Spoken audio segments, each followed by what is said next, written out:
Alrighty, Deuteronomy chapter 28.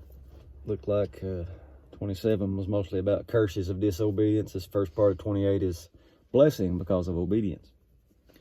And it shall come to pass, if thou shalt hearken diligently unto the voice of the Lord your God, to observe and do all his commandments which I command you this day, that the Lord your God will set thee on high above all nations of the earth. And all these blessings shall come on thee and overtake you, if you shall hearken unto the voice of the Lord your God. That's over and over and over through this, isn't it? The commandments, the statutes. It says, blessed shall you be in the city, blessed shall you be in the field.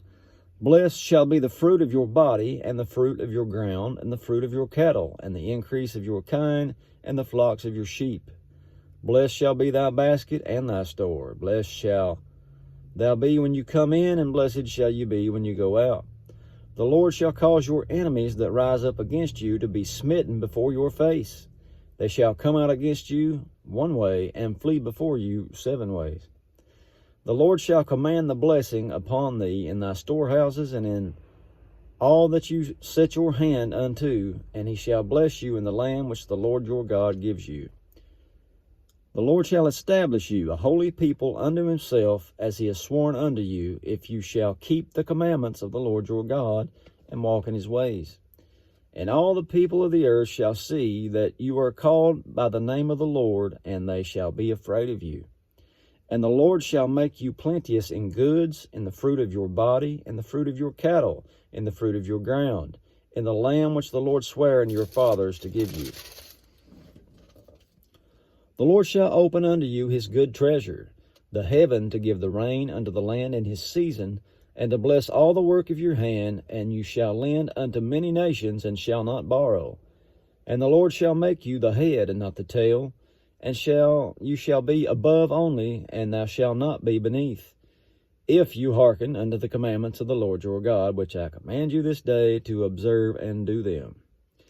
And you shall not go aside from any of the words which I command you this day, to the right hand or to the left, to go after other gods to serve them. But it shall come to pass, if you will not hearken unto the voice of the Lord your God, to observe to do all his commandments and statutes which I command you this day. I'm about to sneeze. That all these curses shall come upon you and overtake you. So we got curses in this chapter too, I guess. Cursed shall you be in the city, cursed shall you be in the field. Cursed, I say it like that, shall thy basket and thy store be. Cursed shall be the fruit of your body, the fruit of your land, the increase of your kine, and the flocks of your sheep. Cursed shall you be when you come in, cursed shall you be when you go out. The Lord shall send upon you cursing, vexation, rebuke, and all that you set your hand to do, until you be destroyed, and until you perish quickly, because of the wickedness of your doings, whereby you have forsaken me. The Lord shall make the pestilence to cleave unto you, until he has consumed you from off the land where you go to possess it. The Lord shall smite you with a consumption, and with a fever, and with an inflammation, and with an extreme burning, and with the sword, and with blasting, and with mildew, and they shall pursue you until you perish. And your heaven that is over you, your head shall be brass, and the earth that is under you shall be iron. And the Lord shall make the rain like of your land powder and dust. From heaven shall it come down upon you, until you be destroyed. The Lord shall cause you to be smitten before your enemies, and you shall go out one way against them, and flee 7 ways before them, and shall be removed into all the kingdoms of the earth. And your carcass shall be meat unto all the fowls of the earth, the air rather, and unto the beasts of the earth, and no man shall fray them away. The Lord will smite you with the botch of Egypt, with emerods, and with the scab, with the itch, wherefore you cannot be healed. The Lord shall smite you with madness, blindness, astonishment of heart. You shall grope at noonday, and as the blind gropes in the dark, and you shall not prosper in your ways, and you shall be only oppressed and spoiled evermore, and no man shall save you. All right, where we at? Thou shalt betroth a wife, and another man shall lie with her. You shall build a house, and shall not dwell therein. You shall plant a vineyard, and shall not gather the grapes thereof. Your ox shall be slain before your eyes, and you shall not eat thereof. Your ass shall be violently taken away from before your face, and shall not be restored to you. Your sheep shall be given unto your enemies, and you shall have none to rescue them. Your sons and your daughters shall be given unto another people. Your eyes shall look and fail with longing for them all day long, and there shall be no might in your hand. The fruit of thy land and all thy labors shall a nation which thou knowest not eat up, and shalt be only oppressed and crushed always. Crushed. So that you shall be mad for the sight of your eyes which you shall see. The Lord shall smite you in the knees, in the legs, a sore botch that cannot be healed, from the sole of your foot to the top of your head. The Lord shall bring you and thy king which thou shalt set over you unto a nation which neither you nor your fathers have known, and there shall you serve other gods, wood and stone. And you shall become an astonishment, a proverb, and a byword among all nations which the Lord shall lead you. You shall carry much seed out into the field, and shall gather but little in, for the locust shall consume it, and shall plant vineyards and dress them, but you shall neither drink of the wine, nor gather the grapes, for the worms shall eat them. You shall have olive trees throughout all your coast, but you shall not anoint yourself with the oil, for the oil shall cast your fruit. Thou shalt beget sons and daughters, but you shall not enjoy them, for they shall go into captivity. All your trees and fruit from the land shall the locust consume. The stranger that is within you shall get up above you very high, and you shall come down very low. He shall lend to you, and you shall not lend to him. He shall be the head, and you shall be the tail. Moreover, all these curses shall be upon you, and shall pursue you and overtake you, till you be destroyed, because you hearken not unto the voice of the Lord your God, to keep his commandments and his statutes, which he commanded you. And they shall be upon you for a sign and a wonder, and upon thy seed forever. Because you serve not the Lord your God with joyfulness, and with gladness of heart for the abundance of all things, therefore shall you serve your enemies, which the Lord shall send against you, in hunger and in thirst, in nakedness and in want of all things. And he shall put a yoke of iron upon your neck until he has destroyed you. The Lord shall bring a nation against you from far, and the end of the earth as swift as the eagle flies, a nation whose tongue you shall not understand, a nation of fierce countenance, which shall not regard the person of the old, nor show favor to the young. And he shall eat the fruit of your cattle, the fruit of your land, until you be destroyed. You're getting it? Destroyed, done away with. Which also shall not leave either corn, wine, or oil in the increase of your kine, or the flocks of your sheep, until he has destroyed you. Now, he's telling what's going to happen if they don't obey. But he's pretty much just prophesying too, because he knows they're not going to obey.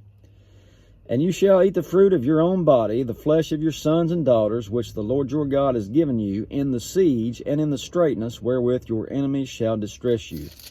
So that the man that is tender among you and very delicate, his eye shall be evil toward his brother, and toward the wife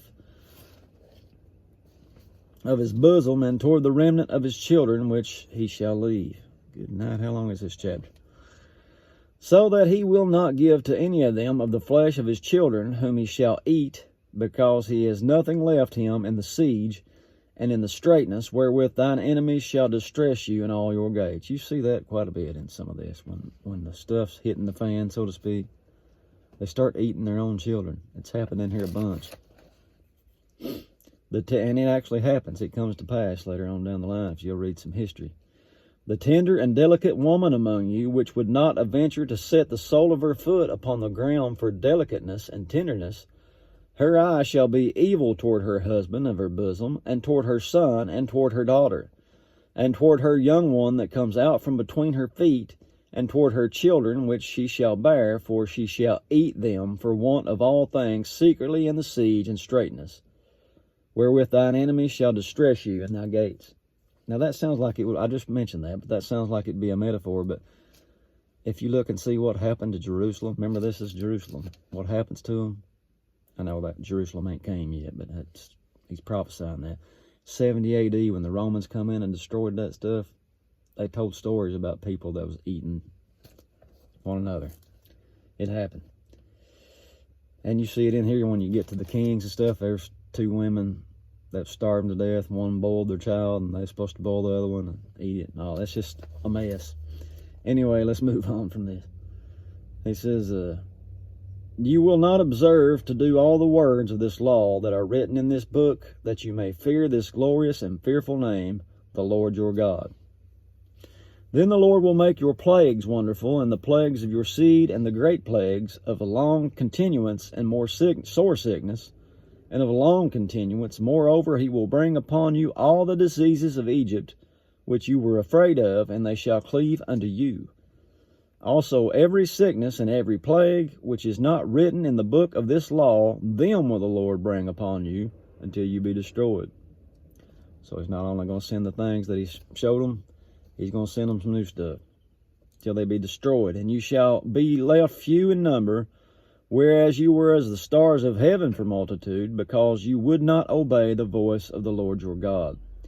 And it shall come to pass that as the Lord rejoiced over you to do good, and multiply you, so the Lord will rejoice over you to destroy you, and to bring you to naught, and you shall be plucked from off the land, whither you go to possess it. And the Lord shall scatter thee among all people, from the one end of the earth even unto the other, and there shall you serve other gods, which neither you nor your fathers have known, even wood and stone. And among these nations you shall find no ease, neither shall the sole of your foot have rest. But the Lord shall give you there a trembling heart, and failing of eyes, and sorrow of mind. And your life shall hang in doubt before you, and you shall fear day and night, and shall have none assurance of your life. Boy, that'd be a tough way to live. There's a lot of people living like that right now. Don't know what's going to happen to them. In the morning you shall say, would God it were evening. And in the evening you shall say, would God it were morning. For the fear of your heart wherewith you shall fear, and for the sight of your eyes which you shall see. And the Lord shall bring you into Egypt again with ships by the way whereof I spake unto you. Thou shalt see it no more again, and there you shall be sold unto your enemies for bondmen and bondwomen, and no man shall buy you. That's a tough deal, isn't it? But that's chapter 28, and Lord willing, we'll see you in the morning.